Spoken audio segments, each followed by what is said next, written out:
Dime tu verdad, muy bien lo que estás pasando. Tú no sabes cómo estoy sufriendo, eso te lo tengo que decir. Cuéntame, tu despedida para mí fue dura. Será que te llevo a la luna y yo no supe hacerlo así. Te estaba buscando por la calle gritando, eso me está matando. Oh no. Baik, assalamualaikum warahmatullahi wabarakatuh. Waalaikumsalam warahmatullahi wabarakatuh. Puji syukur atas kehadirat Allah Subhanahu wa taala karena atas berkat rahmat dan hidayah jelas hingga kita bisa berkumpul pada hari ini. Dan tak lupa pula kita kirimkan salawat serta salam kepada Tuhan dan Nabi besar kita Nabi Muhammad SAW. Baik, kalau tak mempersiapkan waktu, saya persilahkan pemateri pertama untuk memberikan materi. Baik, terima kasih. Adapun materi pertama yaitu konflik. Dalam ilmu sosial dikenal dua pendekatan yang saling bertentangan untuk memandang masyarakat. Kedua pendekatan ini meliputi pendekatan struktural fungsional dan pendekatan struktural konflik. Pendekatan konsensus berasumsi masyarakat mencakup bagian-bagian yang berbeda, isi berhubungan satu sama lain secara fungsional. Kecuali itu masyarakat terintegrasi atas dasar suatu nilai yang disepakati bersama sehingga masyarakat selalu dalam keadaan keseimbangan dan harmonis. Lalu pendekatan konflik berasumsi masyarakat mencakup berbagai bagian yang memiliki kepentingan yang saling bertentangan. Kecuali itu masyarakat terintegrasi dengan suatu paksaan dari kelompok yang dominan sehingga masyarakat selalu dalam keadaan konflik. Kedua pendekatan ini mengandung kebenaran tetapi tidak lengkap.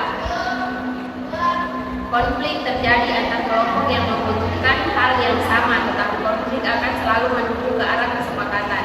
Selain itu, masyarakat tidak mungkin terintegrasi secara permanen dengan mengandalkan kekuasaan dari kelompok yang dominan. Saya kembalikan kepada Raka. Baik, selanjutnya saya persilakan kepada materi kedua. Yang kedua yaitu penyebab konflik politik. Pada dasarnya konflik politik disebabkan oleh dua hal, yaitu konflik politik itu mencakup kemajemukan horizontal dan kemajemukan vertikal. Yang dimaksud dengan kemajemukan horizontal ialah struktur masyarakat yang majemuk secara kultural seperti suku bangsa, daerah, agama, dan ras. Kemajemukan horizontal kultural dapat menimbulkan konflik karena masing-masing unsur kultural berupaya mempertahankan identitas dan karakteristik budayanya dari ancaman kultur lain. Dalam masyarakat yang berdiri demikian ini, apabila belum ada suatu sensus nilai yang menjadi pegangan utama, konflik politik karena benturan budaya akan menimbulkan perang saudara antara gerakan separatisme atau paham politik yang menekankan kebebasan. Kemajemukan horizontal sosial dapat menimbulkan konflik sebab masing-masing kelompok yang berdasarkan pekerjaan dan profesi serta tempat tinggal tersebut memiliki kepentingan berbeda bahkan saling bertentangan. Sedangkan kemajemukan vertikal ialah struktur masyarakat yang berlawanan menurut pemilikan kekayaan, pengetahuan, dan kekuasaan. Sekian.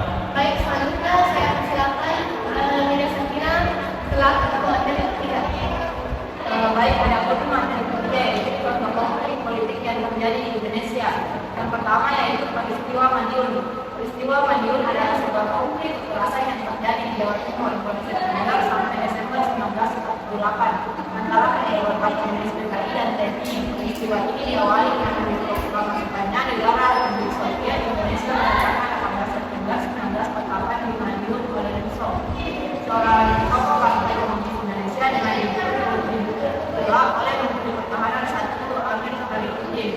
Pada saat itu hingga era Orde Lama terakhir peristiwa ini dinamakan peristiwa Madiun dan tidak pernah disebut sebagai pemberontakan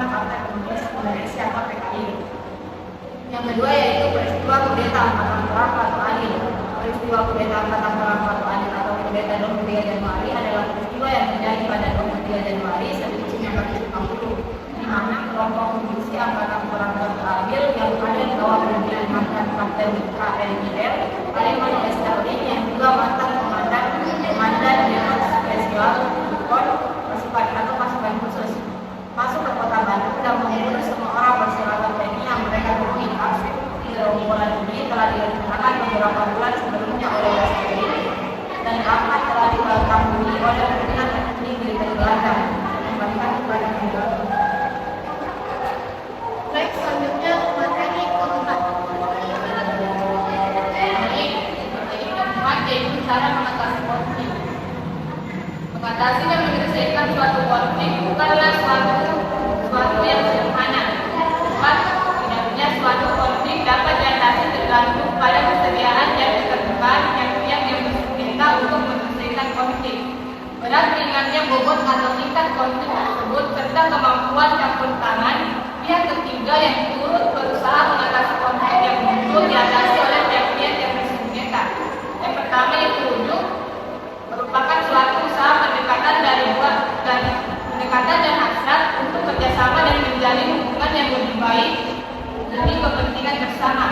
Yang kedua, persuasi adalah usaha mengubah posisi pihak lain dengan menimbulkan kerugian yang mungkin timbul dengan bukti faktual serta dengan menunjukkan bahwa usul kita menguntungkan dan konsisten dengan norma dan standar keadilan yang berlaku.